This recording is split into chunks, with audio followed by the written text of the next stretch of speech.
passing by. Well, the stores are on strike. Passing by. Passing by.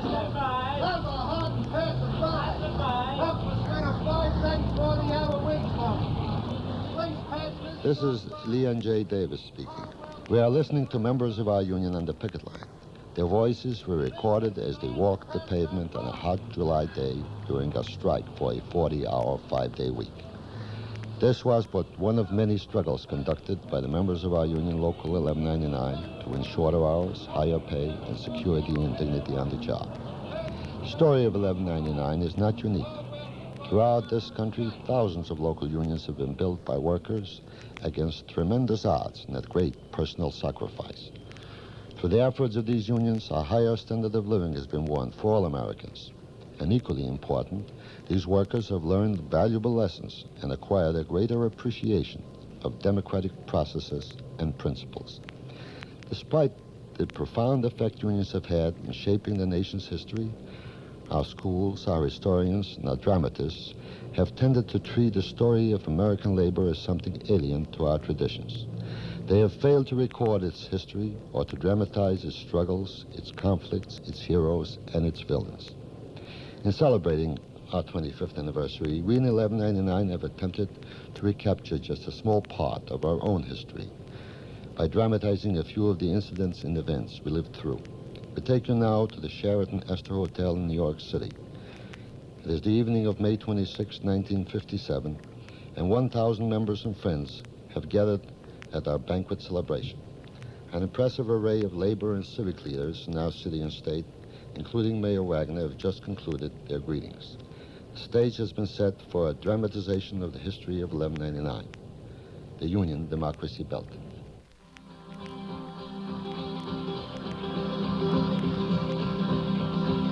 Oh, you can't scare me. I'm sticking to the union. I'm sticking to the union. I'm sticking to the union. Oh, you can't scare me. I'm sticking to the union. I'm sticking to the union till the day I die. It's nothing like good old-fashioned singing. Union voices and union songs to remind us again of what we are and where we came from. To make us feel once more how it was with us in the old days. To call back to mind old friends and battle companions. Some with us still, some gone forever. To measure what we are now by what we were then. To celebrate tonight that union in which lies all our strength. Happy birthday, Local 1199. Now, how did it happen, this union of ours?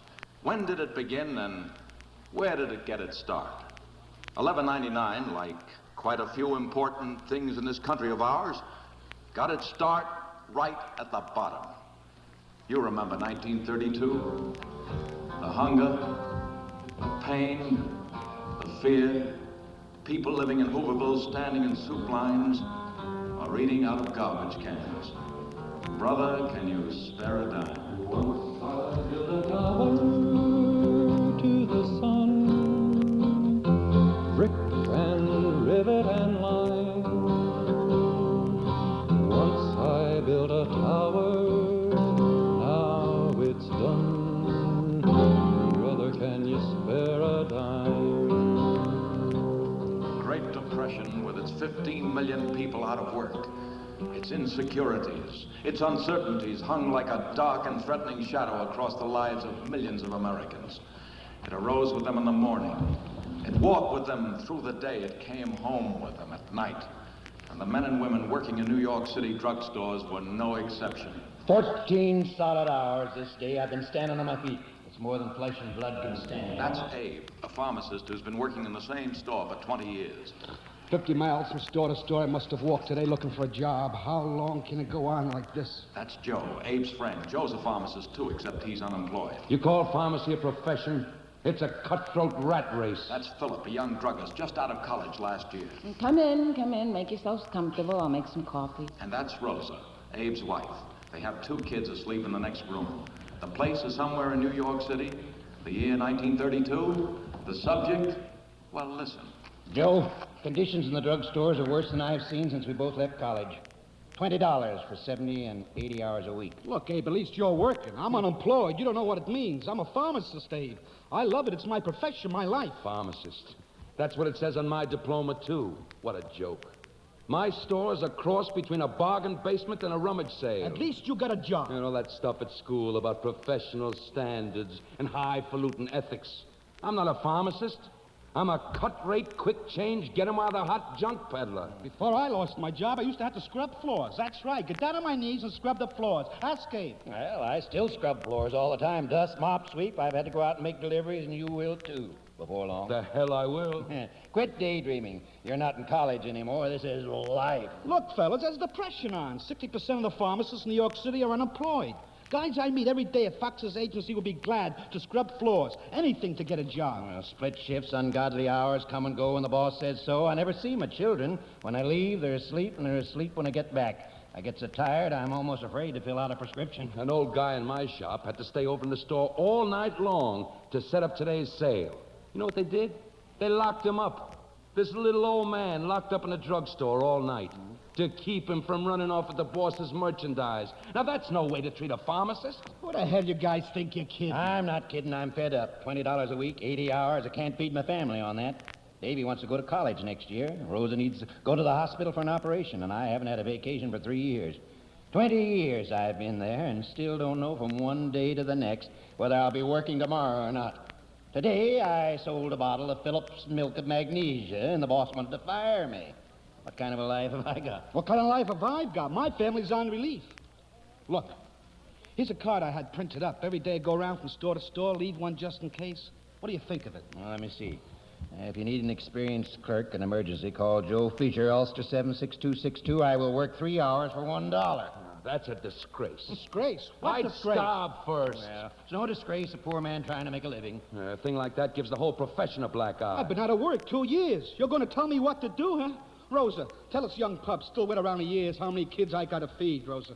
How many times I sat here listening while you get all steamed up, kicking, squawking, beefing, talk, arguments, saying what you will do and what you won't, knowing all the time you don't mean a word you're saying. Oh, what do you mean? Does it pay bills? Does it buy food? Sure, it's awful in the drug business. But shall we do something about it? Oh, no. Let's just get behind the boss's back and cry on each other's shoulders. A minute, Rose. I'm a wife. I run a home with children to clothe and feed and rent to pay and doctor bills and school books and God knows what else. All out of $20 a week. Believe me, it's hell. Just told you it was hell. But did you ever tell it to your boss? Did you? Did you ever ask him if he could live on $20 a week? Well, did you? No. Well, why not? Why don't you tell him about long hours and low pay and mopping floors and that you're sick to death of it, that you won't stand for it any longer? Why don't you? No employer would listen to talk like that, Rosa. Make him listen. Don't work. Walk out. Let him try running his store without you. But, Rosa, that's like a strike. So it's a strike. You talk like somebody in a labor union. And what's wrong with a labor union? It's better than sitting here night after night, cackling like a bunch of toothless old hens. What's wrong with a labor union? Rosa, pharmacists don't have unions. You know, that's one thing a professional man can't permit himself to do. Rothstein, the tailor next door, you know. His wife spends more at the butcher's for Sunday dinner than we spend in a week. He's in a union. David, the plumber's in a union. The bricklayer, the carpenter, all in a union. And every one of them live better than we do. No, Rosa, You think a diploma makes you so different you can't have a union, too? Or maybe being from college you got something better. Then do it. Or the next time they raise your hours and cut your wages, or hand you a mop and a scrub brush and say, "Here, dog, fetch my slippers," just take it. Take it and keep your mouth shut. Maybe it was the courage that men sometimes forget they have. Or maybe it was the good sense of their wives.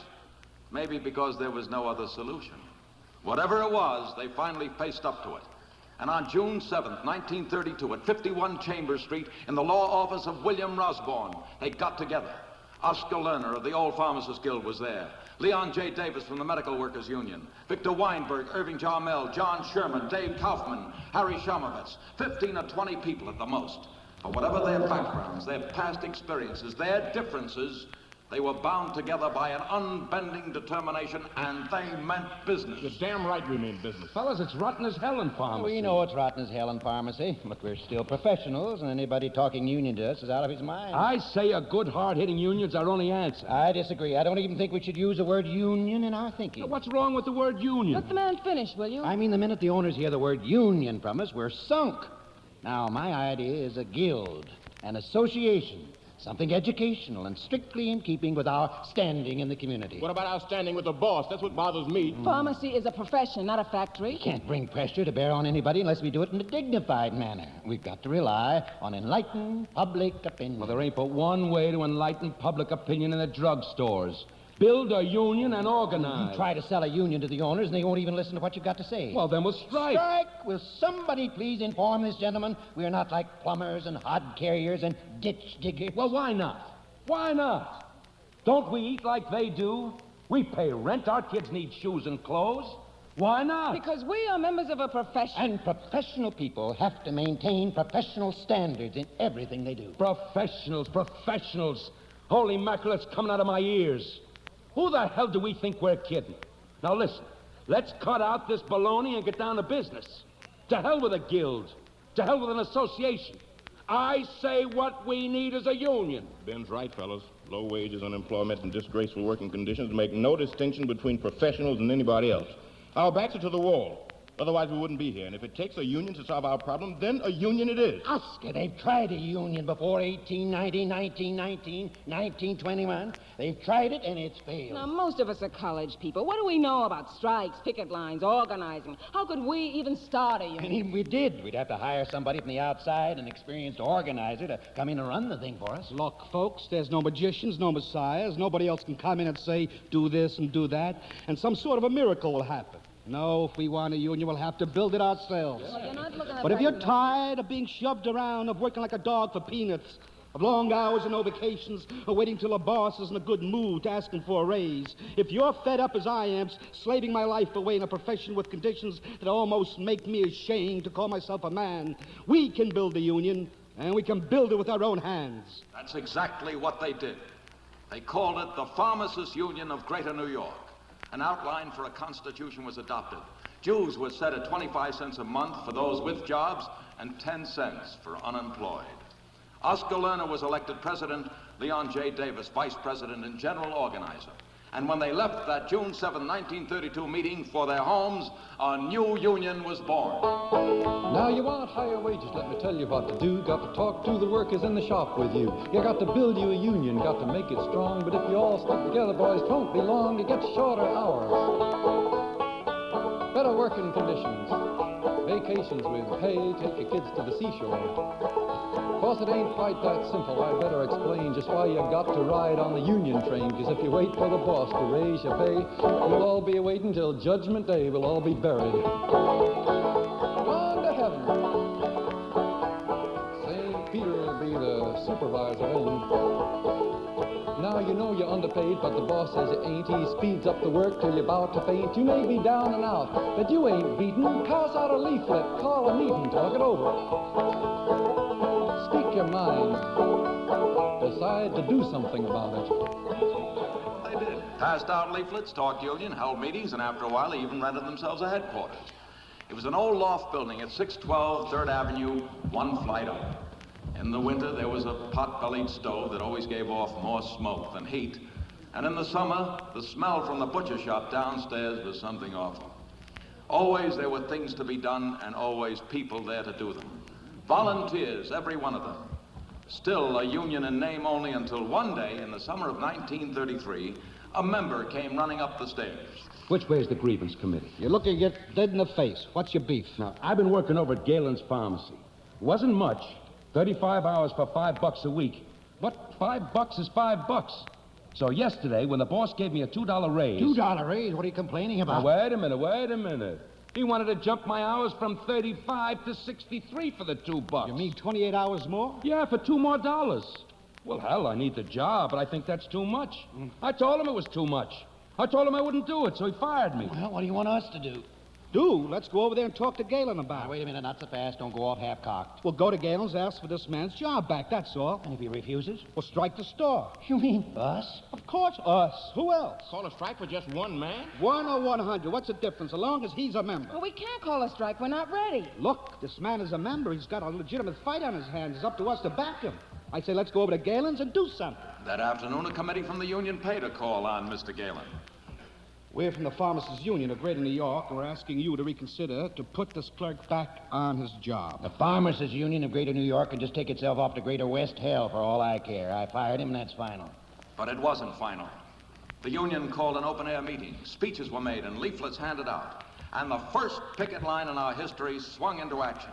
Somewhat timidly at first. Please pass him by, ladies and gentlemen. Please pass him by. Please pass him by, ladies and gentlemen. But it wasn't long before they really got the hang of it. Pass him by, folks. Pass him by. Pass him by. Pass him by.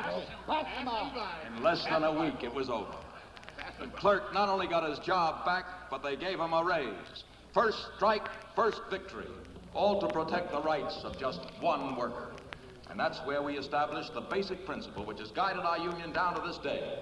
An injury to one is an injury to all. We're gonna roll, we're gonna roll, we're gonna roll the union on.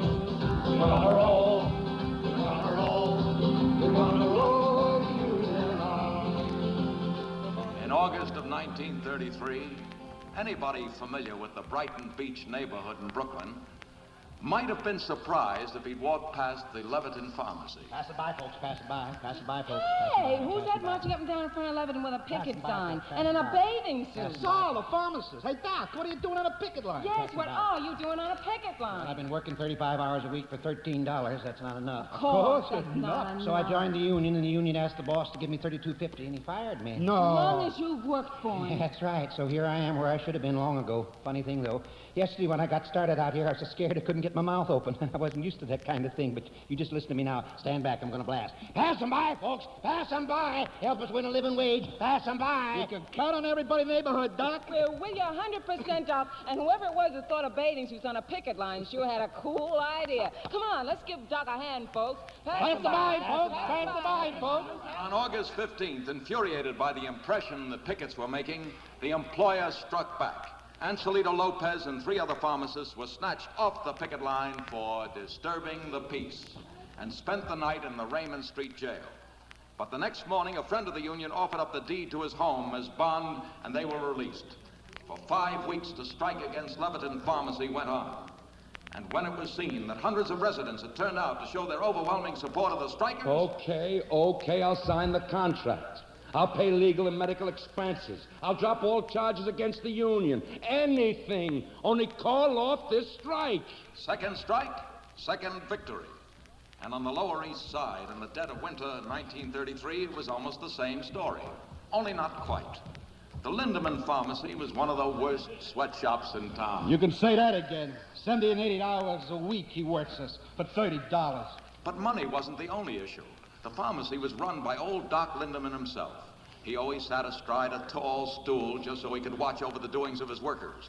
The minute he saw what he thought he saw, he was off his stool like a flash. Who the hell do you think you are to be giving away my wrapping paper? But, sir, Usually 3 inches, too much. You unwrap that package, unwrap that package, unwrap that package. Yes, sir, yes, sir, yes, Next sir. time I catch you wasting what doesn't belong to you, you're fired. Yes, sir, yes, sir. Or maybe one of the clerks would accidentally break a bottle of merchandise. You there, I saw you. Pay me. But, sir, it was an accident. Don't tell me what it was. Just pay me. Every penny, the full retail price, or you're fired. The clerks would have to pay. And every night as they were leaving the store... Come back here, Ted. Come back here. But you've already looked I once. look again, thank you. You just try leaving these premises before I search your pockets. Every one of you, and you're fired. And when the union came along... Union. You get out before I throw you out. You're fired. And once more in 1933, the young union took to the picket line. It was the bottom of the winter. Bitter cold for picketing. Yet there they were, 7 days a week, through arrests, intimidations, and threats, back and forth, back and forth, back and forth. October, Pass them by, folks. November, December, and finally January at strike Pass headquarters. them by, folks. Hey, fellas, we gotta have money and quick. Money? What's the matter? Dave Kaufman's been arrested. Arrested? Yeah, and I don't think that judge is very fond of strikers either. Dave Kaufman, $100. $100? $100 or 30 days in jail, and you have until 4 o'clock to make up your mind. Next case. $100 is the exact amount of what we haven't got. Eddie, try anything, do anything, go anywhere, but see if you can dig up that money. Later that day, Eddie Ayash, now Secretary-Treasurer of our union, rushed back into the courtroom. Your Honor, we'll pay the fine. Eddie, wait a minute. Don't do it. What? Don't pay Dave's fine with that money. But you're his wife. I know I'm his wife, but I just can't let you spend that money on Dave. The union can't afford it. Dave's wife put up a good argument, but she lost. Dave's fine was paid, and he returned to the picket line. But the deep concern of his wife, who placed the welfare of the union so highly, indicates the spirit that made 1199 what it is today. The union is behind us, we shall not be moved. The union is behind us, we shall not be moved. The sky tree, the spangled mile of water, we shall not be moved. Lindemans is on the Lower East Side, and the strikers did not hesitate to carry their side of the story directly to the community. Weiber, seid gesund und geht Eges anders. Menschen, helfen uns, nicht Lindemann. Der Mamse. But even the most determined struggle in the best of causes is not always enough against the powers that be. A sweeping injunction against picketing finally compelled the union to call off the picket line. We shall overcome. We shall overcome. We shall overcome someday. Oh, deep in my heart, I do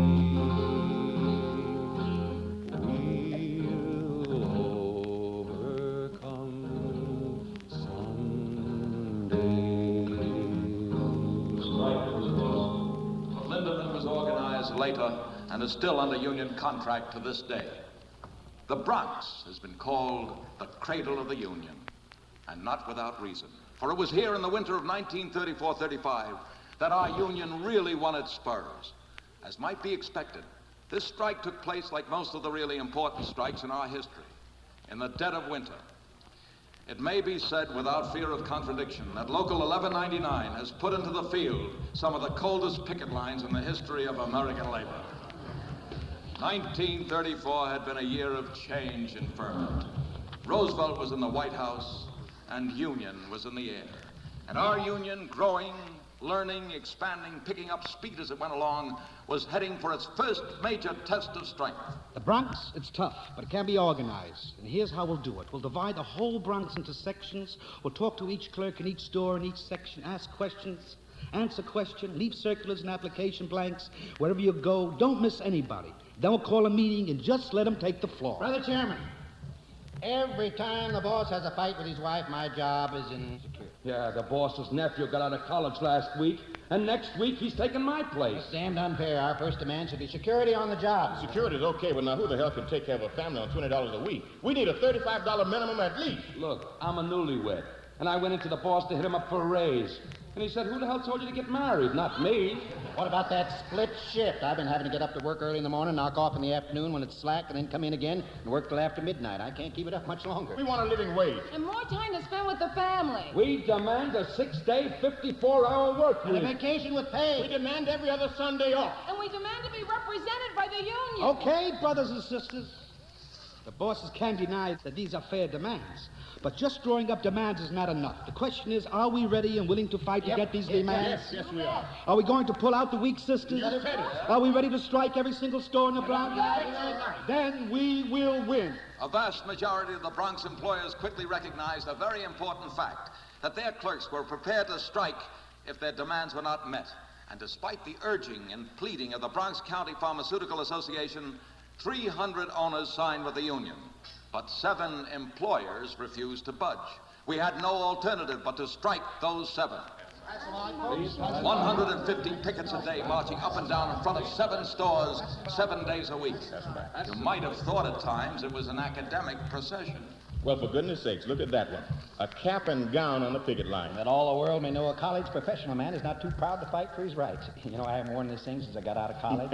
In hoax, no vinces. Even in Latin, folks, it still means the same thing. Pass them by, Pass folks. them by, folks. Pass them by. Pass them by.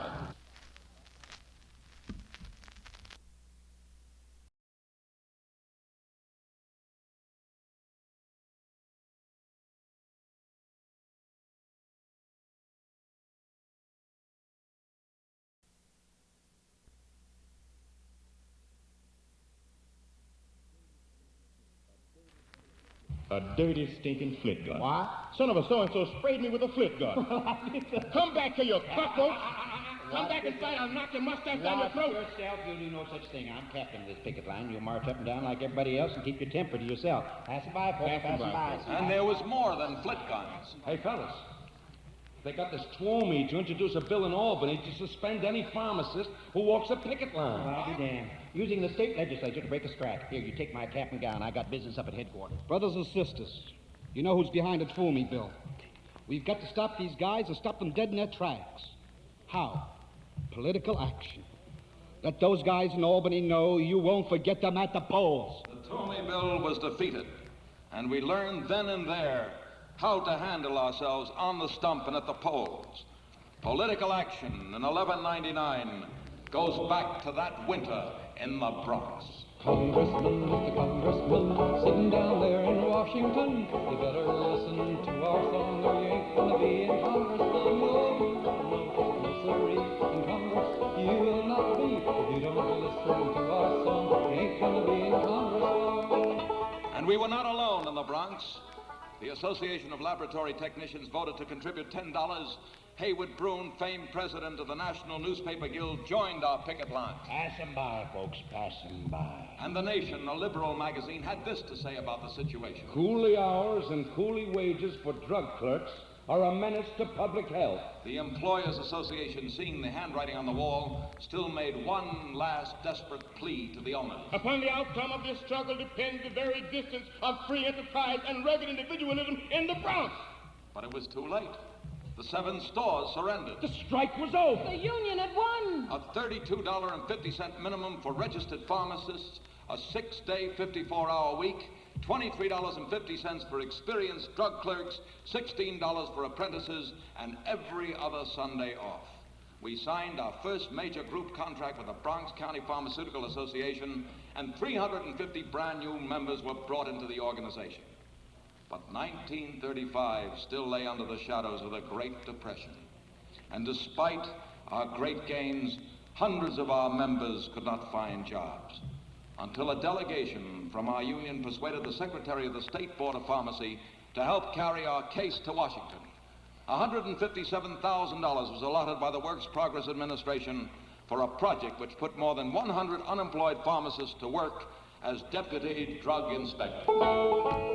I'm telling you, Mr. President, you listen to what I have to say. Oh, I'm telling you, Mr. President, listen what I have to say. I'd be in double trouble without your WPA. Still, there was a kind of unemployment that called for more than a special project on the WPA.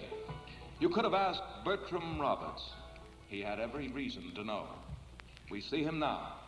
The year is 1936, walking into a drugstore in Harlem with a copy of this morning's Times under his arm. Yeah, what can I do for you? I'm here in answer to your ad. My what? This advertisement here that you put in the Help Wanted section of the Times. I advertised for a pharmacist, not a porter. I am a pharmacist, registered in the state of New York. I said I wanted a pharmacist, not a porter. But I am a pharmacist. Okay, have it your way. Only get out of here and don't bother me. As simple and as flagrant as that. But Bertram Roberts was a stubborn man who did not take no for an answer. He put in a call to Local 1199. The man he spoke to was Leon J. Davis. A committee from the union went up to Harlem right away. You ought to be ashamed of yourself. Ashamed? Ashamed for what? For doing business in Harlem, for making your profits off the Negro community, and then refusing to give a Negro a job in your store. Now, that's a lie. I got a Negro working for me right now. Not porters, pharmacists. Well, Maybe I would give one of them a job as a pharmacist, but they never asked me. Oh, yes, they do. Remember me? I asked you. Yeah, but what I mean is I'd be glad to hire a Negro pharmacist, but I can't find one with experience. You mean you won't give him a job because he has no experience? That's right. How can he get experience if you don't give him a job? It's a vicious circle. It's a bear trap. Well, that's the way things are. What do you want me to do about it? Give this man a job. I can't use him. I told you I can't use a man with no experience. Experience has nothing to do with it. You're refusing to hire this man because he's black. Now, look, you can't tell me how to run my business. I'll hire who I want to and when I want to, and there's nothing you can do about it. I'm not so sure there's nothing we can do about it. Not so sure at all. That incident was the opening gun of a campaign fought with two major objectives: to organize Harlem drugstores and to provide jobs for Negro pharmacists. Headquarters were set up in the area. Stores were canvassed. Workers were signed up. And such leaders of the Negro community as Frank Crossway, Adam Clayton Powell, and Gertrude Ayer. Such Negro pharmacists as John Ammon, Bertram Roberts, Theodore Homer, John Tompkins, Lewis Hoyt, Eulalie Mannix, and Stanley Lodge all gave unstinting support to the struggle.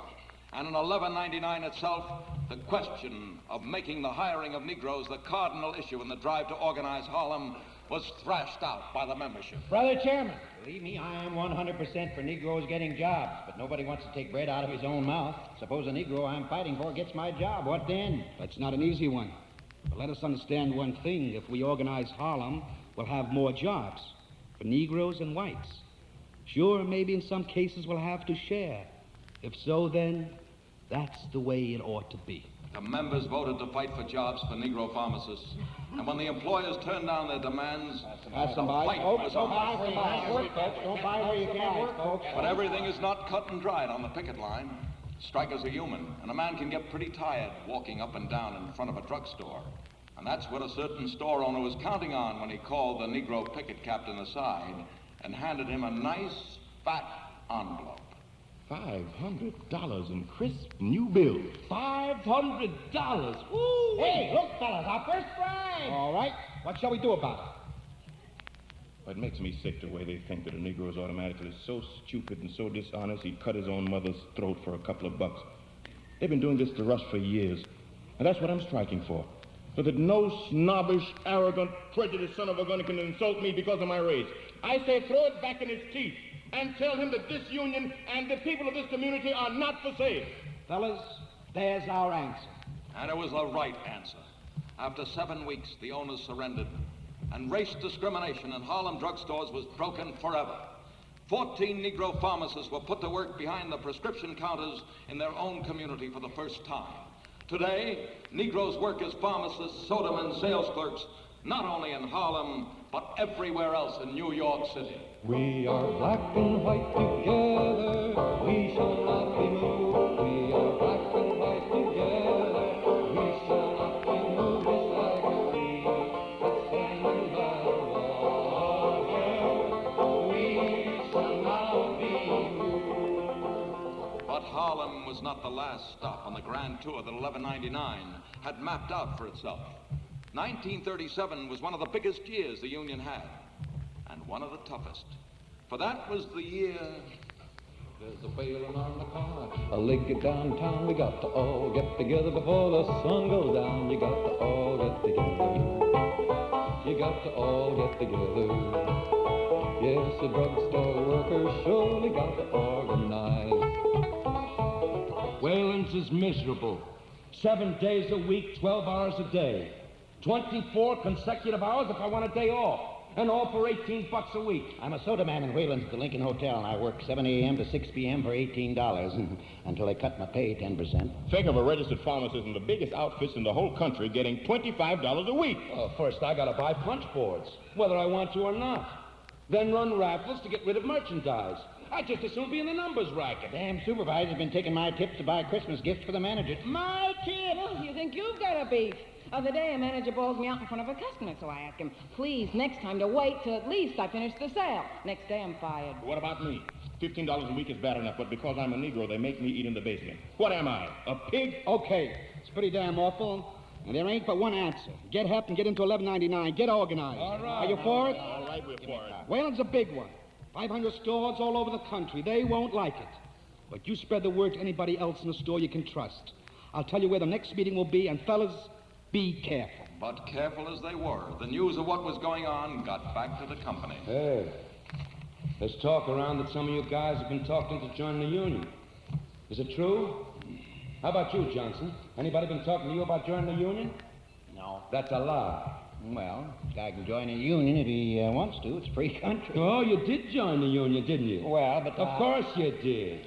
I know the place you joined, the time you joined, and who loaned you money to pay your initiation fee. Johnson, you're fired. Hey, wait a minute! And that goes for you, too, Murdoch. You, Schwartz, McDillon, Robertson. It's either the union or the company. You can't have it both ways, so get the hell out of here. Any of the rest of you guys got any funny ideas? Okay. Now listen. We don't need no help from them Reds. I was talking to the vice president today, and he said if we had any complaints, all we had to do was to form our own union, and he'd be perfectly willing to negotiate. Out of call, he says, join us in the summer, we'll forget you in the fall. You'll be behind me, Satan. Travel on down the line.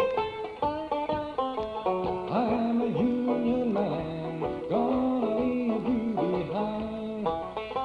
Many of them joined the company union, some out of fear, some out of hope, and some in the honest belief that Wayland's would keep the promise they had made. But after 1199 had been defeated in the labor board election, the company union was forgotten. Their hours remained the same, their wages remained the same, everything they had complained of remained the same. Boy, have they taken us for chumps. I always told you a company union represents the company, not the workers. Okay, so they made suckers out of us. Is that any reason not to fight back? I say, now that we know what the score is, let's get back to 1199. The Wayland workers went back to 1199, but Wayland refused to negotiate. So on December 17, 1937, the union voted to strike. As usual, it was the dead of the winter.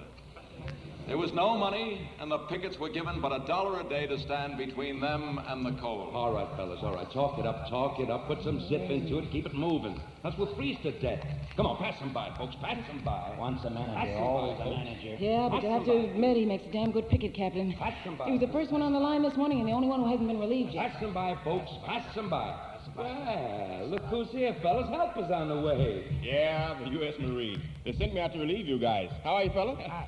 Hey, did you just come to headquarters? Yeah, and some food came in from the independent store members just in time. I stopped by the kitchen. They said for you to come on in. Okay, I'll go.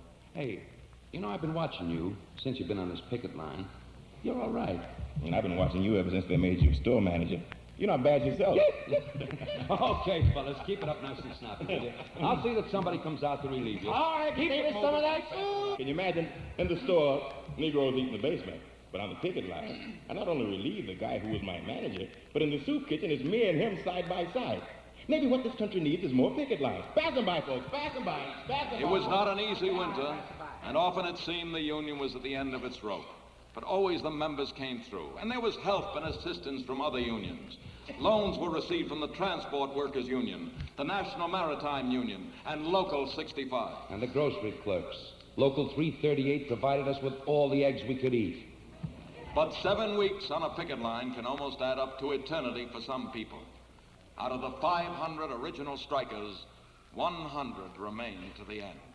But despite this fact, the company found that it could not run their stores with scabs.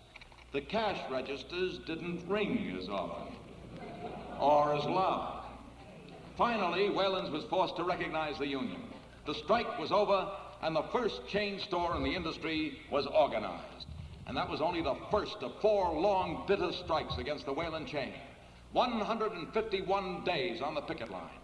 But the most important victory in the history of 1199 came in 1952, when the Wayland workers, with the full support of the entire union, struck for a 40-hour, 5-day week. 40 and 5 or fight. That's our slogan. 40 hours and 5 days a week in the drug industry, you're crazy. Other unions want decent hours for their workers long ago. 40 and 5 or fight. A drugstore is a 7-day-a-week proposition. You can't run just so many hours and shut down. We're not running an office. Drug workers are human. We deserve a 40-hour, 5-day work week just like everybody else. What'll I do with the other 2 days? Close up the store? Hire more workers. That's what... More workers? What do you guys want from Wayland's? Bankruptcy? Pharmacy can't be run by the clock. It's a public service. Yeah, I know. And long and miserable hours are a part of its sacred traditions. 40 and 5 or fight. You're making it impossible. I'm warning you. We'll close down the stores first. Then close them down. 40 and 5 or fight. Never on your life. If Whalen gives in on this, grass will grow in the streets of New York. 8 days later, Whalen did give in. The 40-hour, 5-day week went into effect, the drugstores did not go out of business, and grass did not grow in the streets of New York.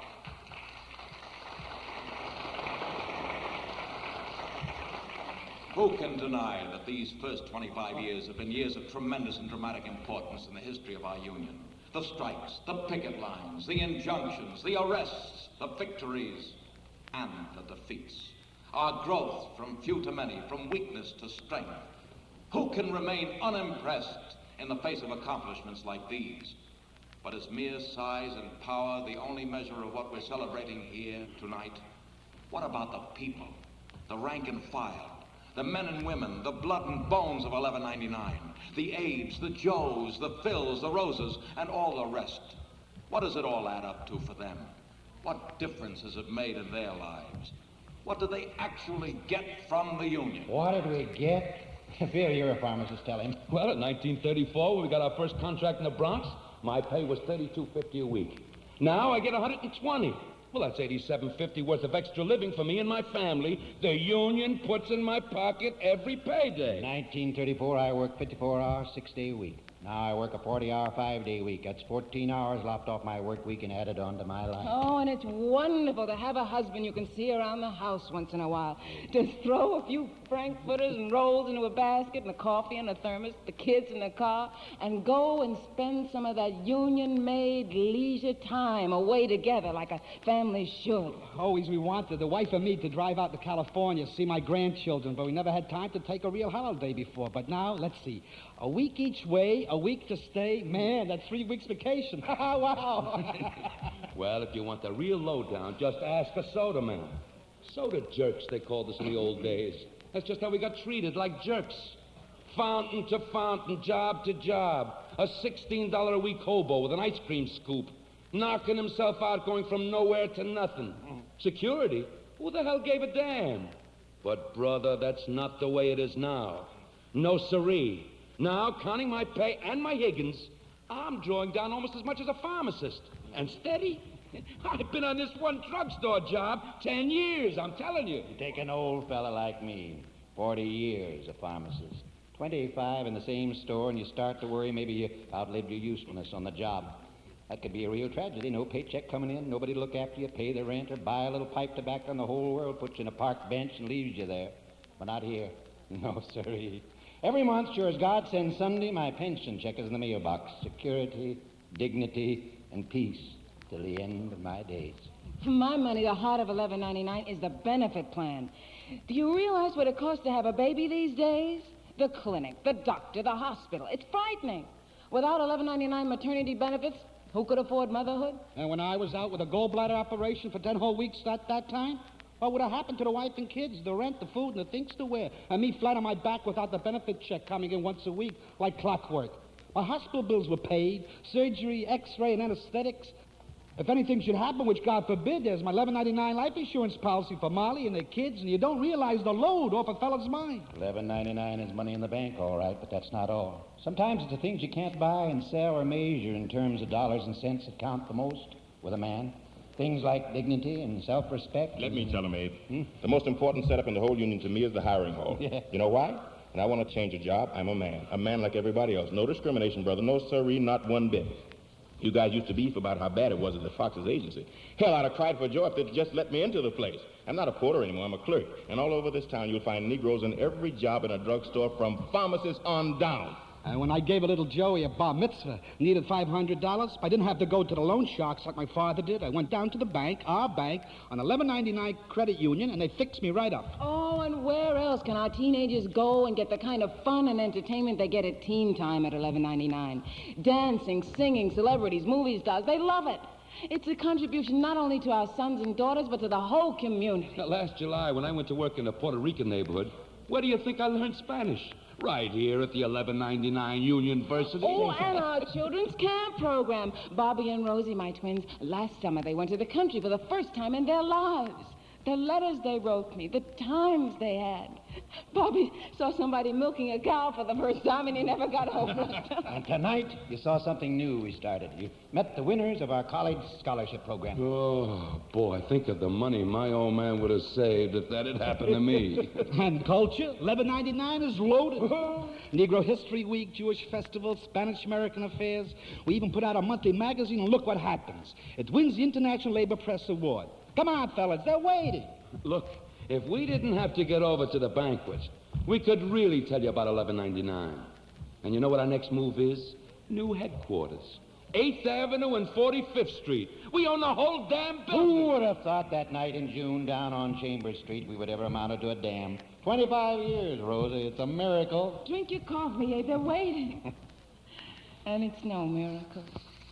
It's Joe, Phil, Mike, you, me too, and all the rest. Little ones, big ones, young ones, old ones. Everybody who ever signed a card, paid his dues, or walked a picket line. It's those who've lived, those who've died. John Krasinski, Bill Goldberg, Bertram Roberts, George Monroe, Fred Holzman, John Ammon, Fred Renzetti.